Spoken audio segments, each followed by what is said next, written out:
Kembali lagi dalam program Smart Business Coaching dan kita ada di segmen ketiga Smart Listener. Ini masih membahas tentang 4 proses sukses ya dalam bisnis Anda tentunya. Dan kita tadi sudah sampai di proses bertindak ya Coach ya. Tindak. Oke, mimpi udah ada, potensi udah ada gitu ya, rencananya udah ada. Tapi kalau nggak dikerjakan ya sama apa dong? Sama Ya kan? aja, iya. Oke, kalau gitu selanjutnya apa nih Coach? Ya, selanjutnya proses kebiasaan. Oke. Nah, kita adalah kebiasaan kita. Oke.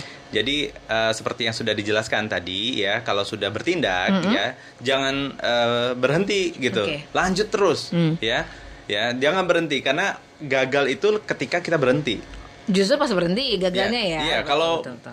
bisnis turun atau pelanggannya kurang, cash flow-nya lagi bermasalah, ya diperbaiki. Iya, Kalau betul. berhenti ya disitulah letak gagalnya. Oke. Ya, makanya ketika kita sudah action ya dan sudah buat planning ya, nah itu aja kalau kita evaluasi bisa jadi ada semacam kesalahan yang harus dievaluasi. Iya.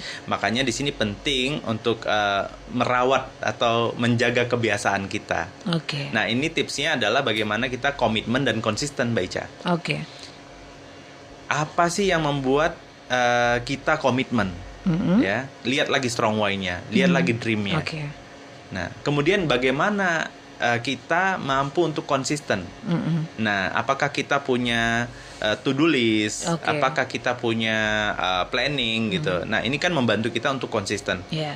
Nah, apakah aktivitas kita dibuatkan activity list-nya? Ya, kalau yang sudah familiar dengan Google Calendar misalnya, ya digunakan itu ya. Ada tools-tools produktivitas di smartphone bisa dipakai gitu, ya, sehingga kita tuh bisa dapat notifikasi. Oke. Oh ya, hari ini harus bangun pagi, harus ngerjain ini, harus ngerjain itu, sehingga produktif. Oke. Nah, di fase atau proses kebiasaan ini sangat penting karena ketika kita punya kebiasaan yang tidak baik, tidak efektif, maka nggak akan sukses gitu. Oke. Artinya di sini perlu ditekankan itu evaluasinya kali ya Coach ya? Yes, Tetap bertindak ya, evaluasi yes, ya, yeah. paling penting di sini ya. Dievaluasi. Yang dievaluasi adalah konsistensinya. Oke. Konsistensinya ya Iya. dari tindakan tadi itu ya. Yes. Nah, bagaimana kita melihat diri kita kalau misalnya kita tidak ada acuannya gitu tindakan kita. Makanya kan kalau konten kreator misalnya, Iya. katakanlah YouTuber misalnya, ya kalau dia tidak konsisten untuk posting atau misalnya upload video ya, ini kan secara algoritma kan penilaiannya kurang baik gitu Iya, ya. iya. Nah, ratingnya mungkin tidak penilaiannya tidak seperti yang sebelumnya kan gitu. Nah, ini jadi penting konsisten itu. Nah, begitu juga yang usahanya promosinya di sosial media, di Instagram, ya di Facebook. Nah, itu rutin. Oke. Nah, gitu. Komitmen dan konsisten juga Yes. menjadi penekanan dari proses kebiasaan ini. Iya, kalau kitanya nggak komit dan konsisten, gimana tim kita? Iya betul.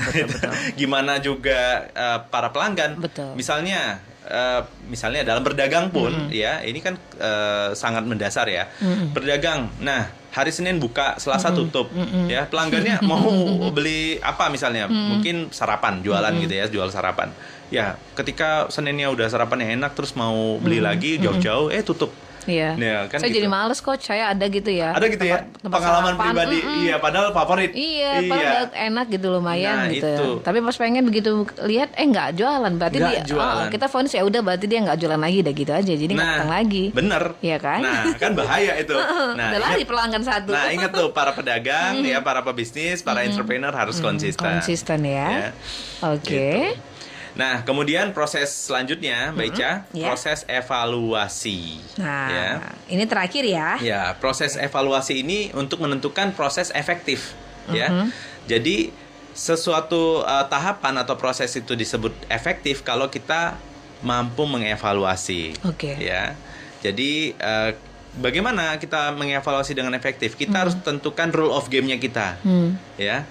Kita harus punya reward and punishment. Oke. Jadi kalau kita berhasil, reward apa nih yang bisa layak untuk memberikan hadiah kepada diri kita sendiri? Oke. Boleh dong? Boleh. Ya. Ya. Untuk diri sendiri ya, Coach, ya? Untuk diri sendiri, daripada nunggu-nunggu dari hadiah dari orang lain gitu ya.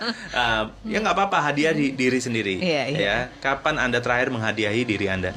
Ya, itu penting. Oke. Tapi akan lebih baik ketika Anda berhasil melakukan kebiasaan yang efektif. Oke. Nah, kemudian punishment-nya apa kalau tidak berhasil. Kalau nggak kesampaian ya. Kalau nggak efektif, apa nih punishment-nya? Iya, iya. Nah, misalnya punishment-nya itu yang gini, tipsnya. Buatlah punishment atau hukuman ya yang membuat Anda jera gitu.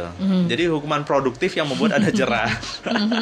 Misalnya kalau kebiasaannya nggak efektif ya, bolos gitu ya, lagi malas, mager gitu ya. Nah, oke, ya udah jujur pada diri sendiri ya, lakukan dan buktikan Anda komitmen karena punya punishment tadi. Ya misalnya punishmentnya bukan lomba lari, keliling lapangan tuh, lari keliling lapangan. Ya boleh. Ya sehingga Anda jera gitu atau apa gitu. Ya, Coach pernah nyatakan kepada klien gitu ya. Bukan klien tepatnya, teman-teman pebisnis ya, pebisnis pemula. Jadi Coach bilang gini, ketika kamu tidak berhasil mencapai target kamu, maka apa yang akan kamu sumbangkan? Jadi itu sebenarnya punishment yang produktif sebenarnya. Kan sumbangan itu kan baik ya, ya mensedekahkan sesuatu. Nah, tapi membuat kita itu ya cukup jera gitu. Cukup jera maksudnya, wow ini nominalnya juga lumayan. Waktu itu aku tanya, apa nih punishment, bukan punishment, apa yang bisa kamu sumbangkan ketika kamu tidak berhasil gitu ya. Dia bilang, saya akan sumbangkan gerobak saya. Waktu itu jualan makanan gitu ya. Boothnya saya, gerobaknya saya. Itu saya sumbangkan deh gitu. Nah, itu kan membuat wow, ini harus bisa berhasil. Tapi kalau misalnya memang berhasil, kan ada banyak omsetnya, target omsetnya tercapai, ya dia tidak menghambat dia untuk sedekah juga, tetap lakukan sedekah ya, bersyukur gitu ya. Ya tanpa harus jual gerobaknya atau mensumbangkan gerobaknya. Ini disumbangkan juga belum tentu orang mau gitu ya. Ini mungkin bentuk sumbangannya bentuk lain ya, yang dana mungkin ya. Iya, dana atau undangan anak yatim, syukuran gitu ya. Ya itu boleh-boleh aja gitu ya.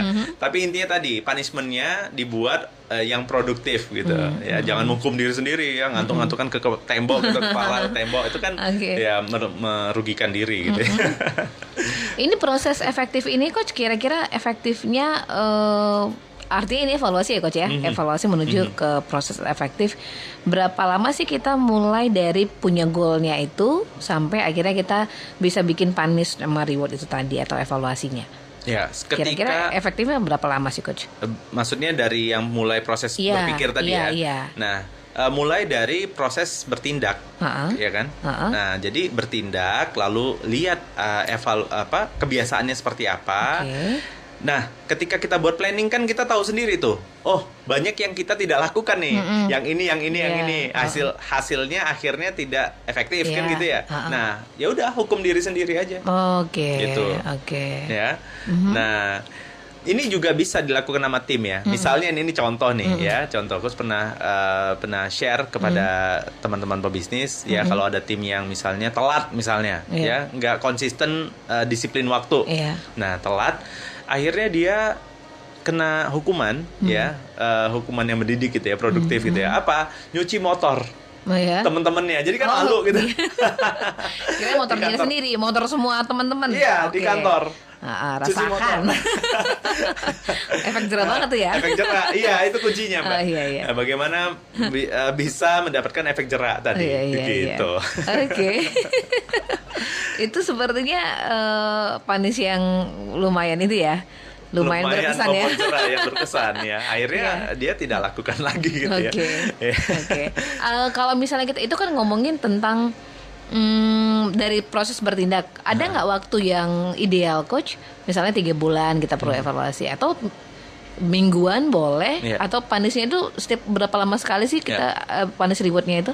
Seminggu lah. Seminggu ya, kita evaluasi seminggu, ya. Kalau kita tidak evaluasi mingguan, nah maka kita nanti evaluasi bulanannya udah terlalu banyak ini yang dievaluasi. Banget yang ketinggalan ya, keteteran udah nggak ingat lagi gitu. Kalau seminggu kan kita masih ingat tuh, Senin, Selasa, Rabu apa aja sih gitu tindakannya. Gitu. Maka evaluasi di sini fasenya kita harus thinking time ya, luangkan waktu untuk berpikir ya, untuk bisa meresapi apa tindakan-tindakan yang efektif, apa yang belum efektif, apa yang menurut kita itu berhasil, apa yang menurut kita itu masih belum berhasil, apa reward yang mau diberikan untuk kita, ya rewardnya sederhana aja, rewardnya ya misalnya makan coklat gitu, dikit, atau minum kopi di cafe yang favorit gitu ya, misalnya kayak gitu, ya sederhana aja. Gitu. Kemudian tadi efek jera yang didapatkan dari punishment apa gitu ya. Boleh. Dan ini mungkin bukan hanya untuk di pribadi ya coach. Kalau misalnya kita mau terapkan ini juga kepada karyawan juga nggak ada masalah ya coach ya? Bisa iya. Nah sebelumnya tapi harus dibuat dulu nih apa nih target perusahaan, apa target karyawan. Iya gitu. Jangan tiba-tiba nggak ada apa-apa di punish aja. Iya, apa ukurannya gitu. Iya. Apa landasannya ya saya dilakukan seperti ini? Harus disepakati di awal. Dia juga bingung dikasih hadiah, kenapa saya ini? Ya kenapa ya? Tapi boleh aja ya. Itu kalau misalnya kasih kejutan ya boleh gitu. Tapi alangkah lebih baik memang seperti yang coach sampaikan tadi, disepakati dari awal ya coach ya. Artinya dia pun menyadari bahwa performa saya minggu ini baik sehingga saya diapresiasi, saya harus pertahankan. Iya. Nah dia menyadari dia bersama-sama di tim ingin memenangkan pertandingan. Ya pertandingan apa aja yang ingin dimenangkan bisnis. Nah di situ pemimpin harus buat kesepakatan ya. Misalnya seorang CEO harus buat CEO letter. Jadi surat direksi atau surat direktur gitu ya. Atau surat CEO istilah. Jadi GM, CEO, direktur. Nah itu hanya beda penyebutan saja ya, posisinya ya kurang lebih sama lah gitu ya. Peran dan fungsinya. Pemimpin di bisnis. Nah buat CEO letter, di situ ada aturan mainnya, kemudian disepakati. Ya sudah. Setelah itu baru kita bisa berujung pada punishment review tadi ya. Yes, ya. Oke, baiklah. Itu 4 proses. Sebenarnya kita masih ada 1 segmen lagi. Kita break dulu ya coach ya. Yes. Nah di proses efektif ini masih ada yang bisa kita bahas. Ya, tentunya masih akan kita breakdown ya di segmen terakhir. Kami akan kembali untuk Anda usai jeda. Tetap pastikan Anda bersama kami.